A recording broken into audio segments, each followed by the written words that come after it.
Welcome to the Wish I'd Known Then podcast, where we focus on how authors found success, looking at strategies that have taken them to the top of the bestseller charts, as well as what they've learned from their mistakes.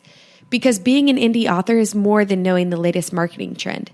It's about being innovative and creative and learning from your mistakes.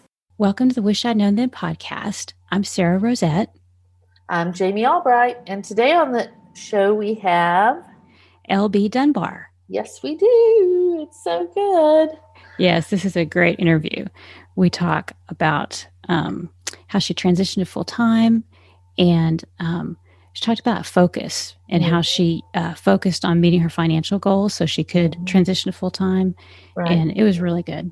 Right. I kind of think of it as an everyman interview. You know, she's not an overnight success. She's been doing this a long time, but she just sort of paced herself and made some critical decisions that really worked in her favor. And it's not a get rich quick kind of interview. It's a just put in the work kind of thing. And it was really good, really good. I liked when she said that she was seeing people having great success, and she thought, "Why not me?" Why not? That was her phrase. Yeah, I was like, because, and then she talked about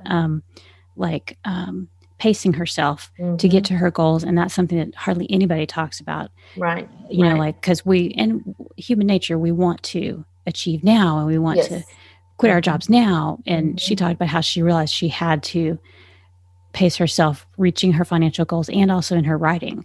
And so I just thought it was really good. I enjoyed it. I did too. What's been going on with you? Well, this week I was released from jury duty, which was yay.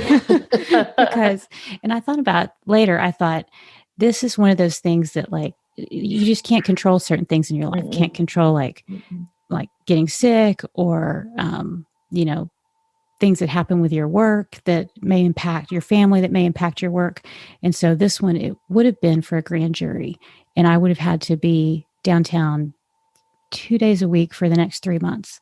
So it was interesting because at the beginning of the year, I had thought about doing some different types of promotion things. And I was really glad I had, because I thought, oh, well, at least I have these kind of in my back pocket.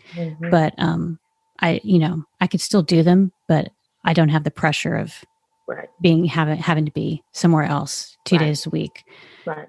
And for where we're at, downtown is, it's not like it's 15 It's not like a little 10-minute jaunt. No, it's not. It's like 30 minutes to an 45, hour. Yeah, 30 minutes to an hour, depending on traffic. So thankfully right now, traffic's not horrible, but it's still, when I had surgery last week, we had to go down, through downtown to get to work. And traffic was much worse than I expected it to be. Yeah. And it was stressful driving. Yeah. So that happened. And then I found out this week that the first book in the Ellie series, my traditionally published series, has come out in audiobook. The narrator tagged me on Instagram, and that's how I found out. So did y'all miss that? That's pretty typical of how things her go. Her narrator tagged her. That's how she found out, not her publisher telling her. Yeah. They did email me later in the day. So they did get in touch, but that's very typical for a mid-list author who's traditionally published. So, but the cover is really cute, and I think it turned out really well. So that's really great. good. Yeah. So I had that. And then I've been reading a really good book. It's which one? It's called The Mimosa Tree Mystery, and it's really unusual. It's set in Singapore in the late. It's a series set in the late 30s, early 40s, and it's written by, I hope I say her name right, Ovidia Yu, and she's from Singapore. And I think a lot of it is based on people, like memories that her family had from like World War II time. And it's just fascinating. And it's the characters, it's not a British point of view character. It's a woman who grew up in Singapore, and it's just really good. And it's like the fourth or fifth book in the series. So it's like, you see all these threads that have been running through the series start coming together. And then there were some payoffs, and then there were some twists that I was like, oh, I did not see that one coming. Oh, that's cool. That's cool. Yeah. So that's good. So what have you been doing? Well, I've gone viral this week. She's been a little busy going viral. No, it's insane and stupid, but It's so funny. So back when quarantine started, there was this tweet that said, women, don't go to some guy's house for a hookup. He's not going to have any sheets and don't only has Hot Pockets and cheese puffs, and he won't have any toilet paper. You don't want to get quarantined there, something to that effect. And I thought it was hilarious. And it just kind of spurred this idea of this quarantine story that I started writing and putting in my newsletter. And it's not a pandemic disease quarantine. Right. It's it's just a general quarantine, right? It's just like, it's like there's a chemical spill. And so for a few days, everybody has to quarantine in their house. Anyway, so I started writing the story and have written it and put it in my newsletter. And, as I do, there were days times I put out my newsletter, there wasn't a story, but I finished it, thank God, before the end of the year. And I put it up on my newsletter. I have a private page on my newsletter on my website for my newsletter people to read it, but I'm going to put it out. And so I got a cover, and the cover's adorable. And, but I wanted to use that tweet at the beginning of the book. Mm-hmm. So, I don't really know the protocol for a lot of things, but I decided I'll reach out and ask her if I can use the tweet, because I felt like I should. She, it's her tweet. That's nice. Yeah. So I was just going to say this book is inspired by this tweet. And so I reached out and asked her, and she said, absolutely, can I star in the movie? And I said, oh, for sure. And we had a little funny laugh and everything. Well, afterwards, I realized she had like 25,000 followers on Twitter. And I didn't realize that when I asked her, but I didn't really think anything about it. So the next day I'm writing, but I keep getting these Twitter followers. And I'm never on Twitter. I have an account, but I am not on Twitter. And so I keep getting these followers. Well, I thought it maybe was because of Clubhouse, because I'm on Clubhouse. And Clubhouse is linked to Twitter. But I just didn't think about it. Well, about 4 or 5 o'clock, my daughter texted me, and one of her friends had texted her a screenshot that this woman had tweeted of our conversation. And my daughter's friend said, is this your mom? And that tweet has over 150,000 likes on it, and it's got all these comments. Well, one of the things that happened was I said I was wondering if I could, use the tweet. Well, because of how I talk and my accent, I said wandering, WANDERING, instead of wondering, WON. I know, y'all. I'm a storyteller. I'm not necessarily a writer. And so people, of course, were commenting about that. And immediately I was just like, oh, shame. Like, those are my shame buttons. Because I know I can't spell. And I know I struggle with spelling. And I really just wanted to crawl in a hole. I'm not going to lie. But then I thought, you know what? All I can do is own it. So I just started commenting, yeah, I'm a writer. Good thing I have a fantastic editor. Right. And I seem to have won them over by owning it. Yeah. But then I realized she had posted the video, or she posted a video about it on TikTok, which I have a TikTok account, but I hadn't posted anything. And my daughter called and said, you need to do a duet TikTok with her.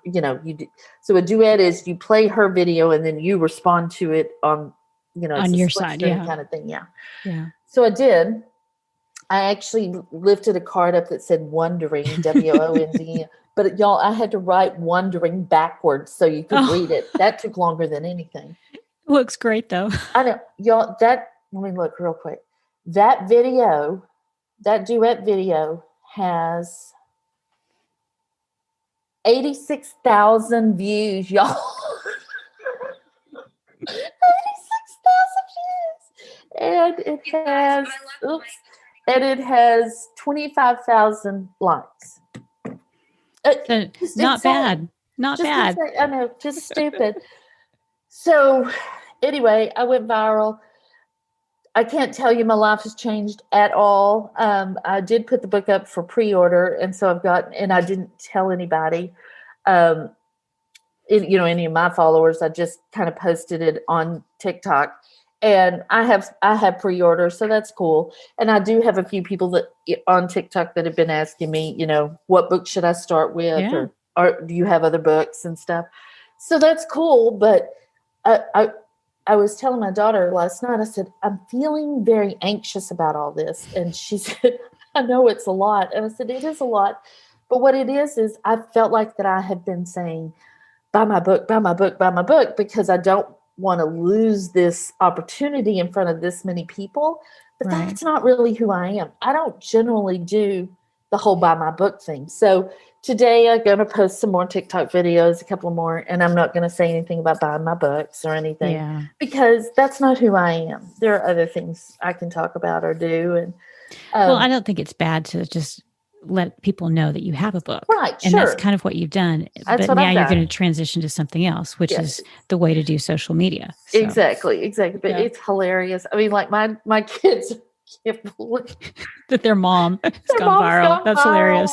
And it's funny because their friends are saying, hey, this is your mom, isn't it? And that's pretty funny. So, that is great though. Yeah. So that's really that. And like I said, I finished the book, and so I got the cover, and I have got it set up. I'm going to send it out to my art team this weekend and get them to read it and review it. The people that have read it really love it, and it's just a little 23,000 word novella. It's really nothing, but it's fun. Well, but it's very appropriate to the times we live in, because even though it's not quarantine like coronavirus, it's still quarantine, and we're all still living with that. So so that it's relevant. Yeah, I'm not at all interested in writing anything about a pandemic or nothing like that. I have no interest in that. But I could write this funny, and her tweet was so funny that it was perfect setup for a book. So and then you can write another short story novella about all of this. Yeah, exactly about a woman of a certain age going viral. And her kids going, Mom, would you just get off TikTok? Get off social media. Yeah, so the book's called Locked in Love, and it's not really my small town romance brand, rom-com brand, but it's enough of me that I feel like it's a good thing. I'm sure it has your trademark humor. Yeah, it does have some funny parts. So anyway, that is that's awesome. What I've been doing. Yeah, that's awesome. So, just being busy being viral. Yeah, I'll try to remember the little people. Yeah, don't forget us. So stupid, y'all. It's so stupid. Well, anyway. But you just never know. You never know when that's going to happen, and when it does, you might as well say, hey, I have a book. Yeah, I figured I should take advantage of it, so I did. Yeah. So anyway, we should get on with the interview. It's much more interesting than this. All right. Well, here's LB. All right. So today we have LB Dunbar with us. Hi, LB. How are you? Good. How are you? Thank you for having me. Oh, we're so happy you're here. I'm so excited. I think this is going to be a great interview, so let me read your bio and we'll get right into it. LB Dunbar has an overactive imagination. Such creativity has led to over 30 romance novels, including those offering a second chance at love over 40. In another life, she wanted to be an anthropologist and a journalist. Instead, she was a middle school language arts teacher. The greatest story in her life is the one with her one and only, and their 4 grown children. So we're glad to have you here. Yes. Thank you. Thank you. So, LB, tell us how you got into writing. Well, I always wanted to be a writer. When I was younger, I wrote all those love poems, the teenage angst and stuff.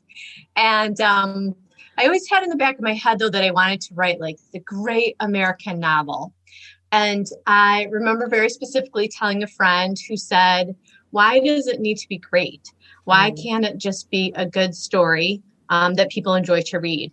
And I feel like that really sort of sparked the thought process of like, why not? I mean, why can't I do this? And then very specifically, I saw this man in a small town. He was interacting with his daughter, and this whole story sort of evolved around him, being a single father, selective mute daughter, and some kind of like story behind them.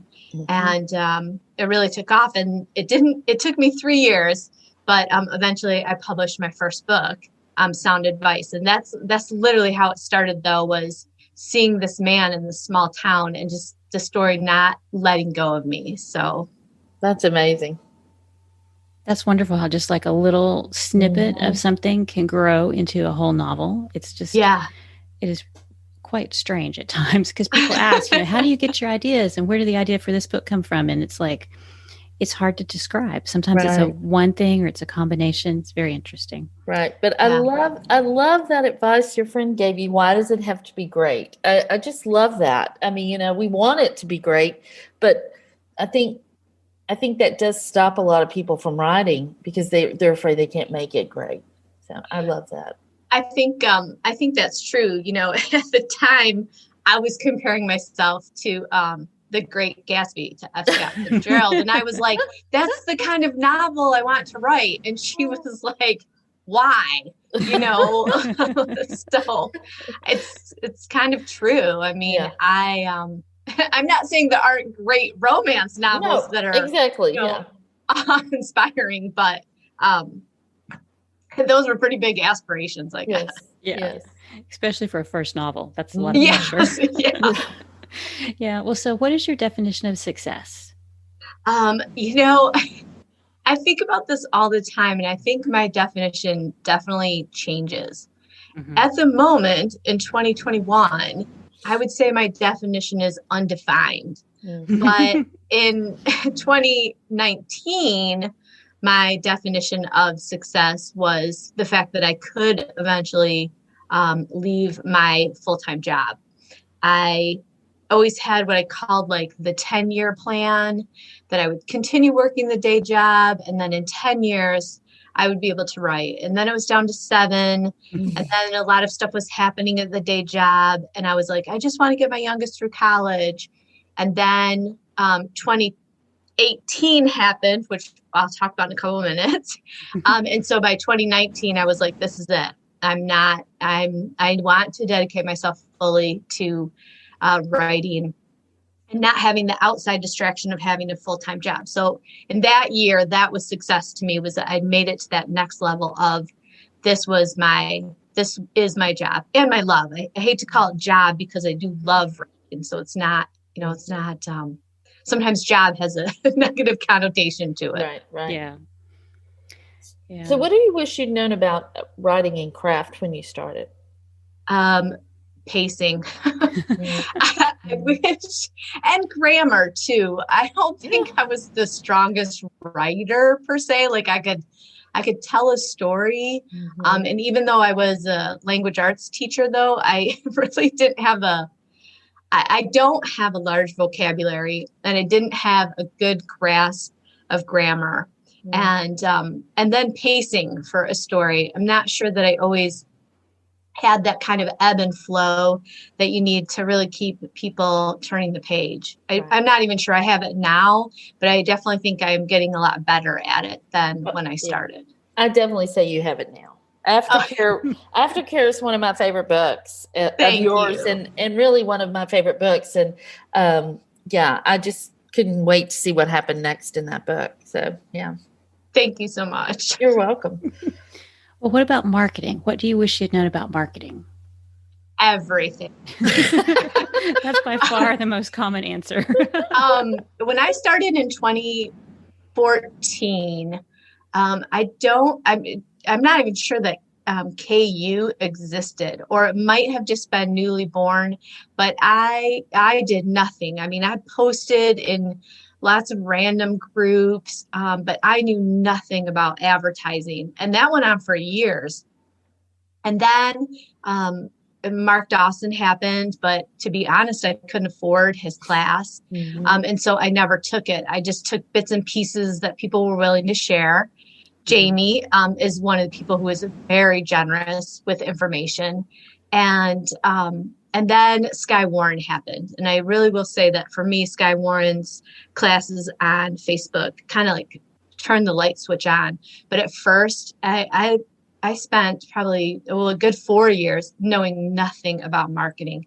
And then to their credit, you see all these new authors come along and they've studied the marketing before they started writing. And I think that is really advantageous to them, because right away, if they have a strong book, they also know how to market it. So I wish that's the number one thing I wish I'd known a lot more about before I hit publish. But a part of it didn't even exist really when I published. So yeah. And there's something to be said for learning the writing first, because if you learn all the marketing, but you don't have a good book, it's much harder to get sell through. So, it's not always bad to do it the way you did it. Right.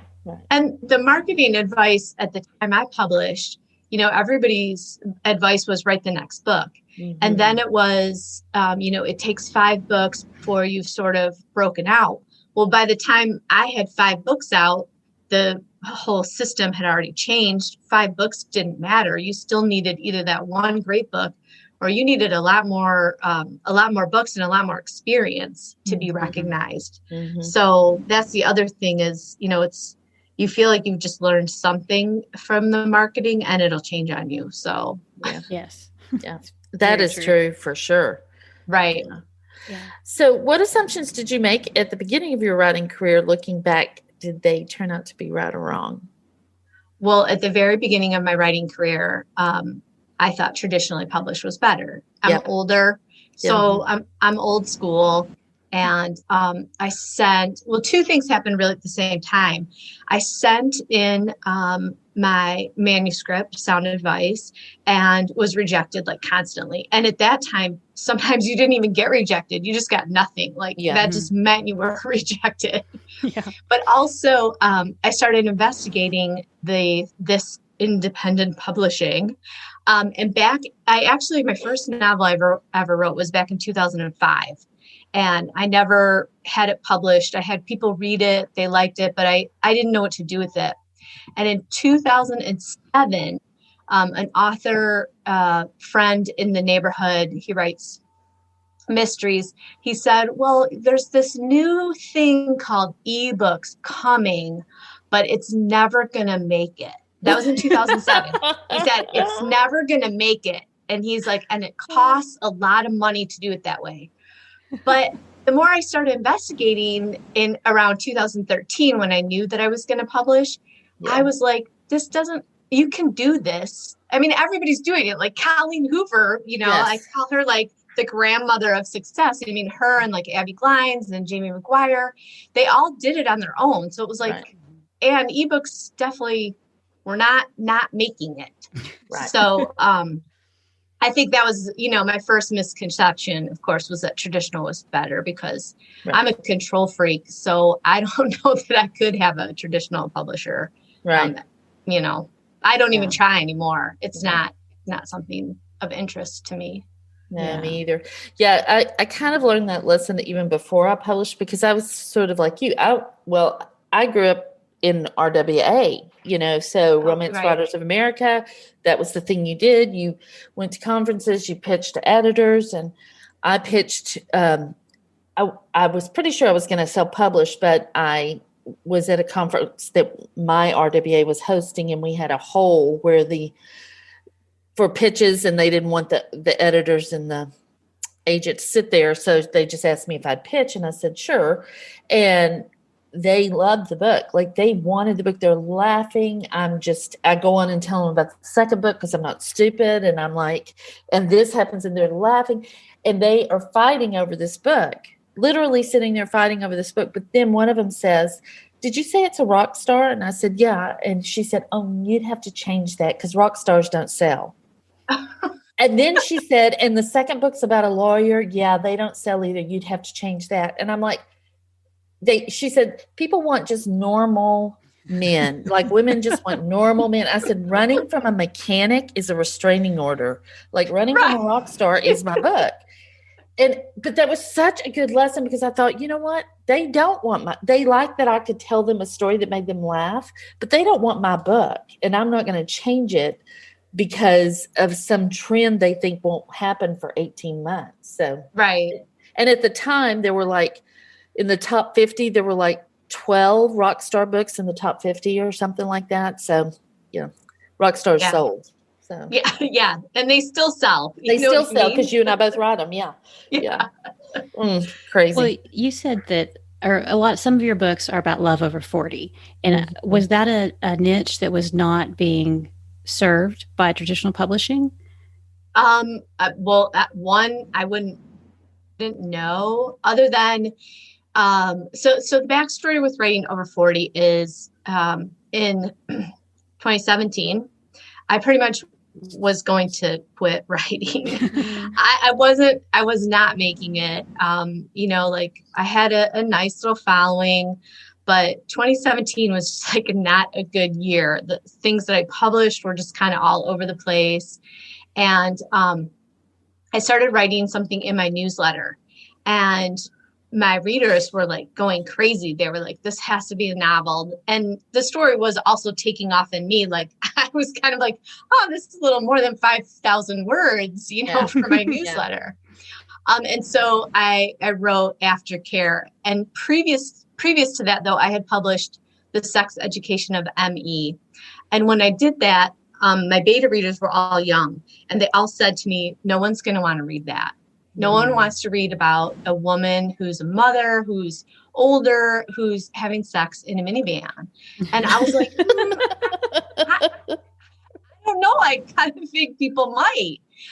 And so that that book was successful for me at the time. And it kind of sparked more of that, like, I want to write like another over 40 romance. Mm-hmm. At the time, I also did go back to traditional publishers, and I just started, looking around, and there was going to be an imprint. I think it was from Untitled called Autumn.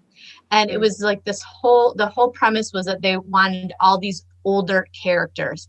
I honestly do not know what ever happened with that. I've never seen any books necessarily published under that imprint. I've never, seen like a big advertisement, like now available from Untangled, over 40 characters. I've never seen anything like it. So I'm not really sure what happened to that. And it was one of those moments again where it's like, oh, I think I want to go traditional. And then, no, I really don't. And so I published Aftercare.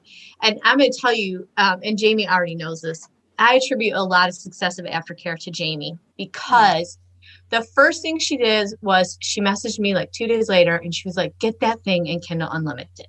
And I was like, I don't know. I'm like so squeamish. And Jami's like, get it in Kindle Unlimited. And so I did. And it was crazy to me. I was like, holy cow. Yeah. And then the next thing Jami was like, get some AMS ads. And the final thing was, she said, raise the price of that book. And really, Aftercare, January 2018 was the turning point of my life. I mean, and I attribute a lot of it to Jami, who was like, do this. Well, that's very nice of you. But that book has the best cover. Like, I still look at that cover, like if it comes up, and I just get like a visceral feeling, like it's just the best cover, and the story is great, and it's sexy, and it's sweet, and it's emotional, and I mean, it just has it all. But so you had the package, you just needed to get it in front of the right people. So yeah. Thank you.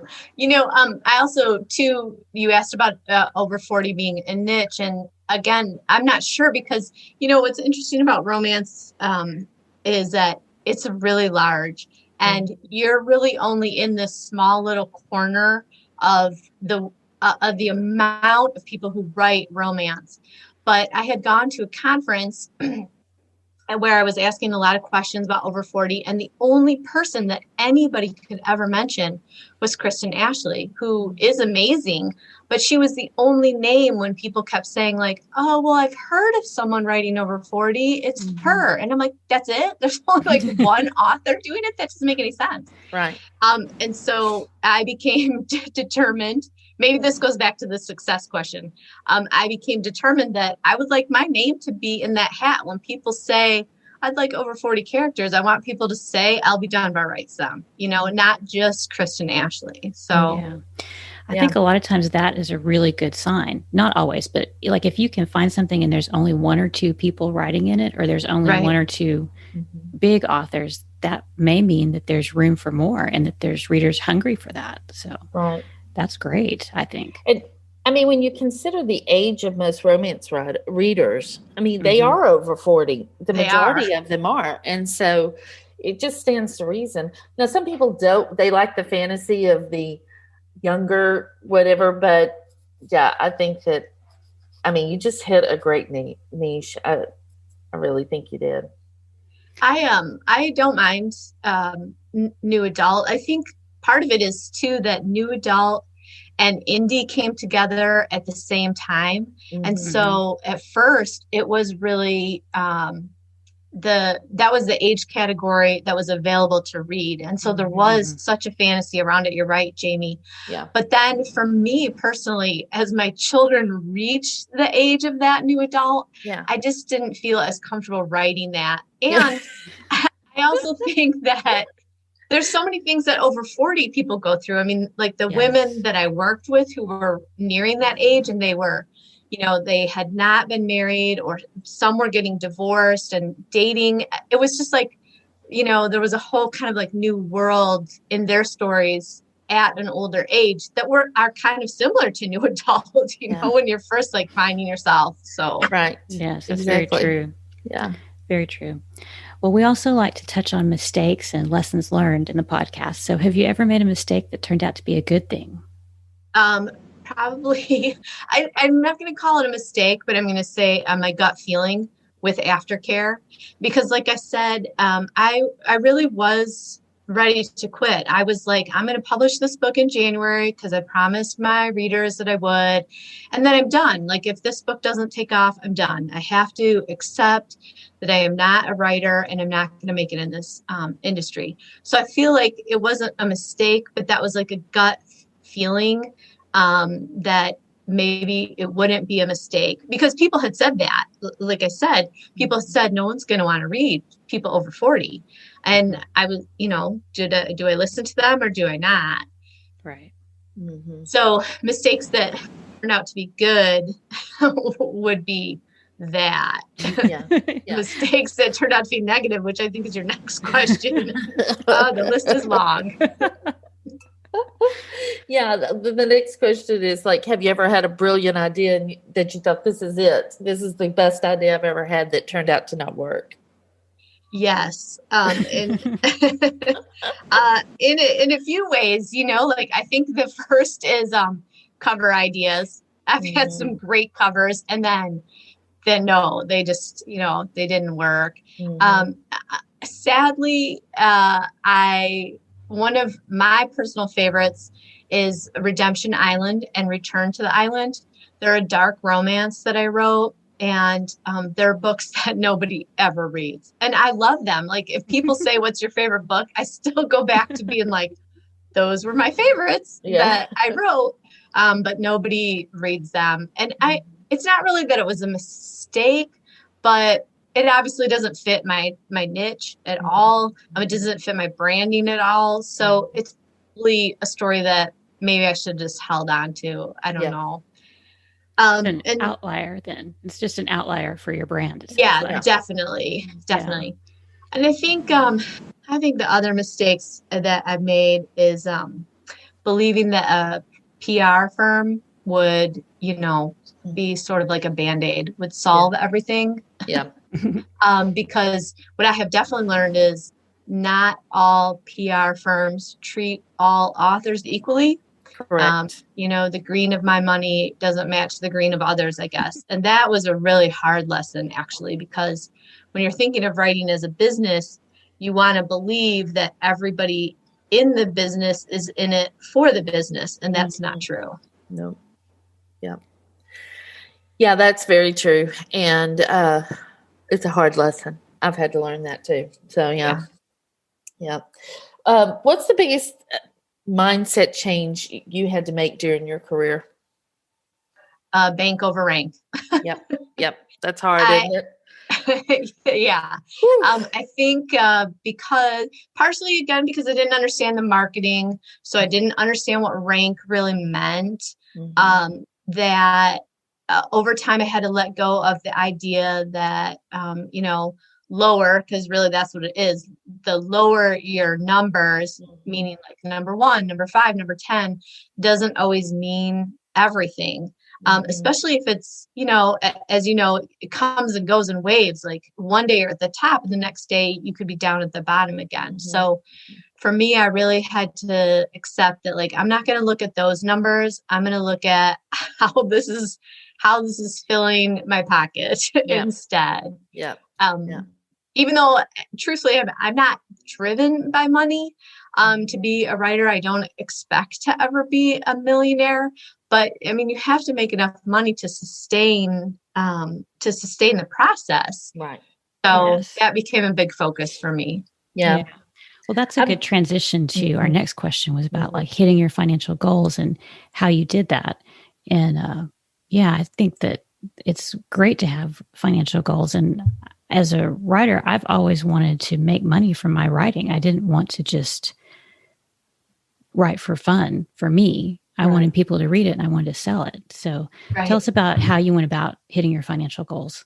And real quick before you start, I just still want to say that this is really why we have LB on the podcast, because she made a post just recently about this, and it was so great. And so, pardon me, I want you to, as much as you can, just kind of tell us what happened and your kind of year-long process to that. Sure. Well, I think what Sarah just touched on is important too. When I first started writing, in a sense, I guess I did it for the fun. I mean, I absolutely loved writing the stories. Like if I wasn't writing every day, I would feel like almost itchy. Yeah. And I just wanted the books to be out there, which defines it more as a hobby than a career. And I guess, like I said, around 2018, I really decided I really want this to be my career. I was having so many issues in the day job as a teacher. And I love kids, but like the whole process of being a teacher wasn't doing it for me anymore. And I was like, why am I going to look for a new teaching job? I already have a second career going. If I can only devote myself to it 100%, because when you work full time and then you write full time, you're really divided. It's like, you come home from work and you got to start like the other job, which is writing. And then you have family. And I mean, those people, they want your attention too. So, so in 2018, I started the process of like, this is how much money I know I have to make to at least equal what I was making in my day job. But I also went to RAM, which is called the Romance Authors Mastermind, again, put on by Skye Warren. And during it, Cora Seaton spoke and she said, pick a number. Don't make it an obscene number. Like, we all want, $5 million from our books, but pick a number that seems reasonable to you. And then put it everywhere. Like she literally was like, make it your password so you cannot get into your computer without putting in that number. And I did that. I came home and I was like, I changed every one of my passwords to this number. So it was like such a focus for me that in for 2020, essentially, that was a number that I really wanted to hit, because it not only was like my income from the day job, but it was the additional money that I knew that I needed to sustain the writing part of my life as well. And I hit it. And I don't think anybody was more shocked than me. Around like November, I was kind of, you check your sales every, sometimes every day, but at least once a month, I look at like the big picture. And I was like, if I stay on target, I'm going to make this number that this woman, I don't know, Cora, that this woman said, do this and it will really help your focus. And it did. And I made that number. I actually went above it. And I just, like I said, I don't think anybody's more shocked than me that I actually did it. So. Oh, that's so great. That is wonderful. It really is. To hear. It really is. And so let's transition then into the whole going from your day job to writing full time, because I know that there was a little hiccup in the road. And so that just makes this story even better. I mean, your story of hitting your financial goal even better. Right. Well, like I said, with the publication of Aftercare, which was in January of 2018, I sort of had like a new outlook, like, oh my gosh, why not me? That became my phrase. Like, why not me? All these other people are making all this money, and they're doing really well, and they're, successful. And why not me? Why can this not happen for me? And with Aftercare, I sort of saw the vision of like, I could do this if I only could write all the time and give all my attention to it, instead of, having the day job from 9 to 5, which was really like, 7 to 5. And, the family as well. Not that I give up my family, but, the family as well. Like if I could just only have the writing be my concentration. So I wanted to leave. I did want to leave my job in the summer, because that's how, the cycle of teaching goes. Right. But I just couldn't. I just realized that I wasn't really ready. I wasn't financially quite to the point where I thought I, could do it and not make my family suffer. So I did end up having to stay an extra year as a teacher.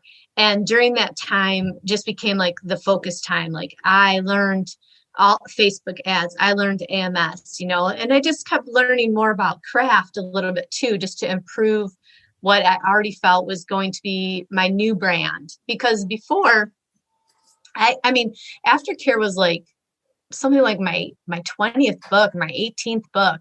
So I had all these books behind me, but they were all sort of all over the place, Small Town Suite or Rock Stars, and then MMA, and then the dark stuff. I even did paranormal.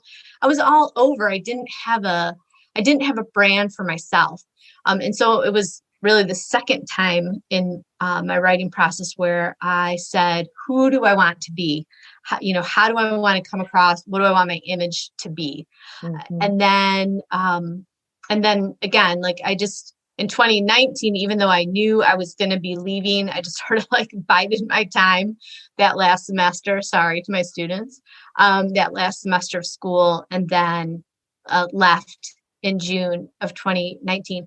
But for me, I was so excited to make writing my full-time career that it actually took me a little while to like settle into it too. You think to yourself, like, I have all day to do everything. And then days would go by and you're like, I have done nothing today.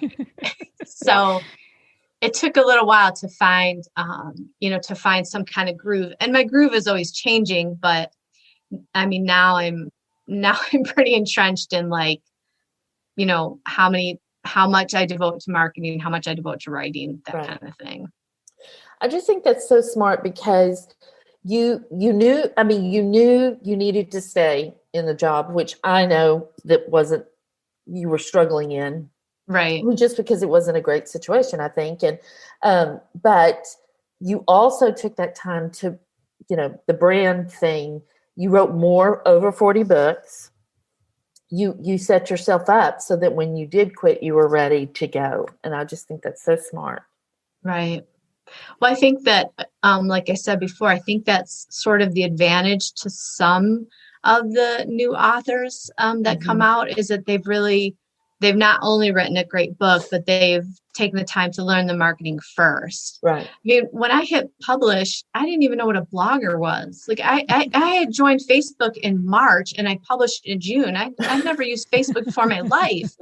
I did so much backwards, it's amazing I'm still here. That's success to me, honestly. When I look all the way back, I'm like, it's a miracle I'm even having this interview with you today, because there was so much I did not know when I started. But you're tenacious. I mean, you don't give up. And I love that. I just love that. So. And I think that's what makes the difference between people who stay in this a long time and people who are only in it for a while, is that there is a lot to learn and there's a huge learning curve, and you forget how much you've learned. So, yeah.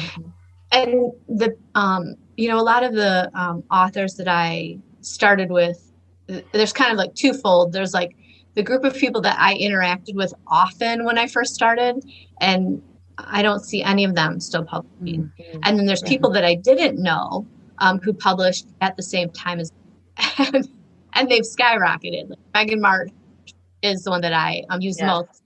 I think we literally hit publish on the same day with our first novels, and she's tremendous. And then there's me still pedaling my bike behind. Well, we wanted to talk to you too about writing in Penny Reid's Smarty Pants world.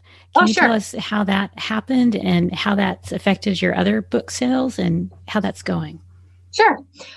Well, first of all, I love the Winston brothers. So if anybody is familiar with Penny Reid and Green Valley, they know who the Winston brothers are.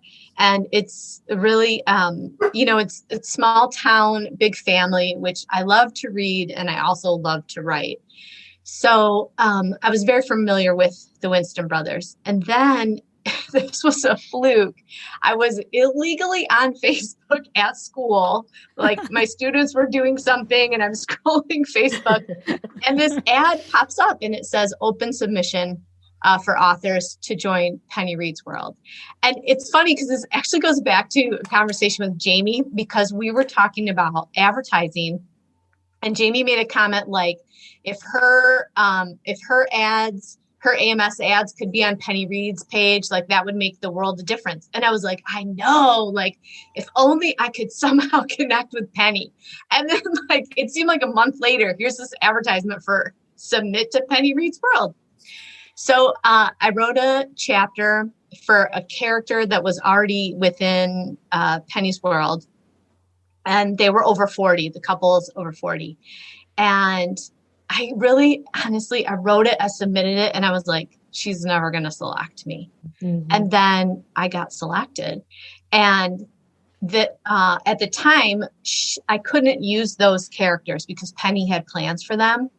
But she said, if you are interested, we'd like you to submit something else. Like, can you, pick somebody else, either another character, or she gave me some suggestions. And her suggestion was Naomi Winters, who is a librarian. It doesn't have a lot of mention in her books, but enough that people, recognize that Naomi was already a character that, Penny had hinted at. And so I said, sure. And I said, you're going to have to give me time because I need to go. I needed to go to Book Bonanza. And I was like, I got the signing and I can't think, so give me a week. And then, as always, the idea just struck me. And so I wrote her first chapter, submitted it within a day. And right away, Penny was sold. And she was generous enough to say, not only will I give you Naomi, but Naomi has 2 sisters. And if you're interested, you can write all 3 of them as over great. 40. Mm-hmm. So, so it was really exciting. And Penny is very smart. I mean, she's very smart, like in general smart, but also just very smart in the industry. Right. So that's how that got started. And then as for the experience, did it help? I would definitely say yes, like 1,000% yes. What I did was I had a new book of my own release. I think it was like a month before my Smarty Pants romance book released. Mm-hmm. So when my first Smarty Pants book came out, and then people were kind of like, oh, what else did she write? Well, I had this other new book, it wasn't like they had to go all the way back to Aftercare. Right. I had this new book that also was small town, but in Georgia, that people could grab. And that Silver Brewer was actually, one of my next bestsellers compared to Aftercare. And I really think that a lot of that was from Smarty Pants Romance.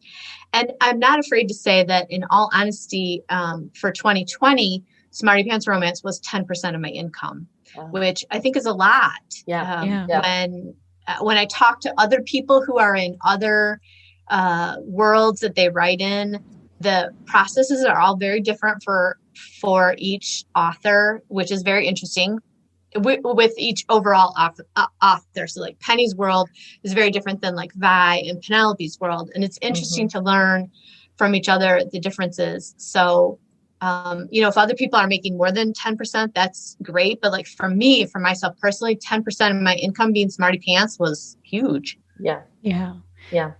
That's great. And I think my actual statement was, who do I have to sleep with to get on Penny Reed's page? Oh, yes, it was. That was. I believe that was my statement. Oh my gosh, that was it. And I'm also going to be writing next in Serena Bowen's. Oh, are you really? Oh, yeah. I love Serena. I love Penny too, but I love Serena. I love her. Yeah, and it's really interesting writing in two different worlds because they each are so different. The worlds are, again, this kind of the same idea, like the small town, big family, but author-wise, like Penny and Serena are both knowledgeable, but also knowledgeable in different ways. Yeah. So I feel like I'm learning even more by being in the two different worlds. And there's slightly different philosophies about the publishing process between the two of them too. So that's interesting also. Yep. That's great. I'm not convinced that every other world has that. And then I've been to some parties of people in other worlds, and there's like nobody in their party rooms. And so I think marketing is a big difference between the world. I think too, with Penny's world in particular, it's because first of all, Penny's branding just on her own is very different than a lot of romance branding, but then that carried over into Smarty Pants. So all the branding is very similar. So it's clear what it is, but I know 3 people that have written in her world, and I know that it's made a difference in all 3 of their career. I mean, including you. I think that it's not just you're not the only one. I think because Penny is so smart with branding and just stuff like that that's made a big difference. Well, you're exactly right. Like the stories that are included in Smarty Pants Romance are very individual to the authors themselves. Correct. Like I've read most of them so far, and it is appropriate to the author who writes them. But in addition to that, it is very concise to Penny's already existing worlds. Her Knitting in the City, the Winston brothers, and newly she's going to have the educational series, which was slightly younger characters. And in some of the other worlds, while they have the branding, the characters might be pretty far away from those original settings. So I don't know because I don't write in those, but I've read a few of them. I also think it's incredible. It's another example that Kindle used to have, or Amazon used to have Kindle World, and then they let that go. And then look at these women. I mean, they just took over and designed their own world and said, we're going to do it ourselves again. Right. And it's amazing how many of them did them at the same time, because it's not just Penny, but there's at least 10 or 15 who have their own worlds now. Right. Yeah, love romance authors. Yeah. They're always leading the pack. They are. Exactly. They are. So, LB, tell people what you think you've done to set yourself up for success. Well, I think part of it was pacing my own life. First of all, some people want to get rich quick. And I think I was very level-headed from the start that was not going to be my path. Right. And then there is this idea of, leaving the day job. It's a tough decision. I understand that decision because you have your family counting on you, and you can be making it one day in the book world and not making it the next.